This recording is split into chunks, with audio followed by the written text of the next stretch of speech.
श्रीराम समर्थ 30 जून. ऐसा करावा काही नेम जेणे जोडेला आत्माराम. ऐसा करावा काही नेम जेणे जोडेला आत्माराम. नेम असावा शाश्वताचा जेणे राम कृपा करील साचा. नेम असावा वाचा मन जेणे संतुष्ट होईल रघुनंदन. कर्तव्यात गुंतवावे शरीर जेणे संतोषे रघुवीर. सतीला नसे दुजे दैवत जाण तिला पती एकच प्रमाण. न पहावे त्याचे गुणदोष आपले कर्तव्य करावे जतन. पतिव्रता धर्मश्रेष्ठ भारी वंदिता ती संत महामुनी. पती आज्ञाप्रमाण हेच मुख्य साध्वीचे लक्षण जाण. न बोलावे उणे पुरे जे परमात्म्यास न आवडे खरे. संतती व संपत्ती भगवत कृपेने ज्याची प्राप्ती. त्याचे करावे रक्षण पण मन न गुंतू द्यावे. जे आवडेल पतीला पाही तो आपला धर्मच राही. मनाने करावे भगवंताचे स्मरण जेणे चुकेल जन्म मरण. अखंड राखावे समाधान चुको न द्यावे अनुसंधान. काया गुंतवावी प्रपंचात मन असावे रघुनाथात. प्रपंचात राखावी खबरदारी मन लावावे रामावरी.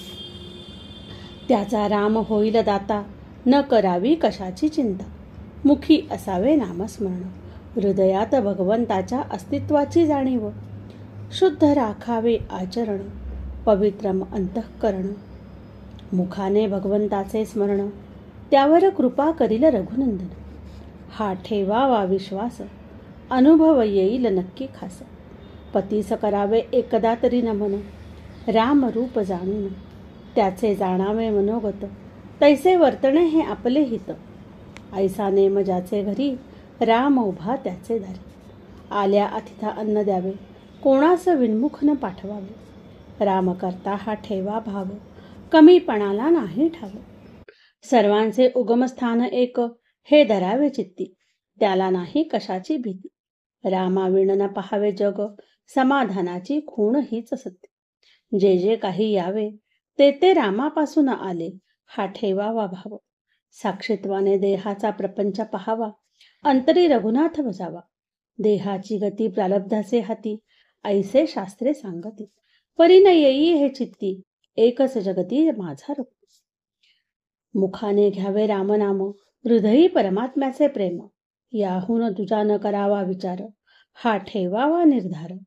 चातुर्मासात करावी सुरुवात अखंड चालवावा हा हेत. थोडा नेम सांगतो काही तर करून या पाही. घ्यावे भगवंताचे नाम खात पीत करीत असता काम. होईल तेवढे करावे जतन परमात्मा पुरे करील हे जाणावे. सर्वांस सांगावे आशीर्वाद सर्वांनी जोडावा भगवनाम. आजचे बोधवचन. मागणे तुम्हा एकच पाही नामा वाचून दूर कधी न राही. जय जय रघुवीर समर्थ जानकी जीवन स्मरण. जय जय राम. श्रीराम जय राम जय जय राम.